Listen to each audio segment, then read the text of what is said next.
இன்றைக்கி ஒரு 6.5 kg order தாங்க பார்க்க போகிறோம். இதில் 5 kg ப்ரௌனி ஆர்டரும் 1.5 kg டீ கேக் ஆர்டரும் வந்திருந்ததுங்க. இந்த 5 kg ப்ரௌனியில் triple chocolate brownie, nuts brownie, classical egg brownie and ragi brownie தாங்க ஆர்டர் வந்திருந்தது. நிறைய பேர் என்கொயர் பண்ணும்போது கேட்குறது 1/4 கிலோவில் கூட கொடுக்குறீங்களான்னு கேட்டுருந்தாங்க.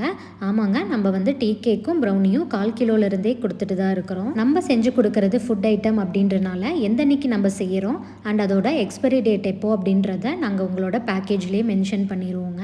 பிகாஸ் கொரியர் அனுப்புகிறனால அது எவ்வளோ நாள் கழிச்சு வருதுன்னு நமக்கு தெரியாது இல்லையா, அதனால் நாங்கள் அந்த டேட்டும் மென்ஷன் பண்ணியே பேக் பண்ணிடுவோம். ஆர்டர்ஸ் நிறைய வந்துகிட்டே இருக்குதுங்க. அதனால் நாங்கள் ப்ரீவியஸ் ஆர்டர்ஸ் எல்லாம் கம்ப்ளீட் பண்ணிட்டு தான் நெக்ஸ்ட்டு வர மெசேஜஸ்க்கெல்லாம் ரிப்ளை பண்ணுவோங்க. அதுவும் நாங்கள் ரிப்ளை பண்ணிகிட்டே இருந்தோம்னா ஆர்டர்ஸ் எல்லாம் சேர்ந்துட்டே இருக்கும். கம்ப்ளீட் பண்ணி கொடுக்கறதுக்கு லேட் ஆகுன்றனால நாங்கள் ப்ரீவியஸ் ஆர்டர் முடிச்சதுக்கப்புறமா தான் வாட்ஸ்அப்பில் ரிப்ளை பண்ணுவோம். ஸோ அதை மட்டும் கொஞ்சம் அட்ஜஸ்ட் பண்ணிக்கோங்க.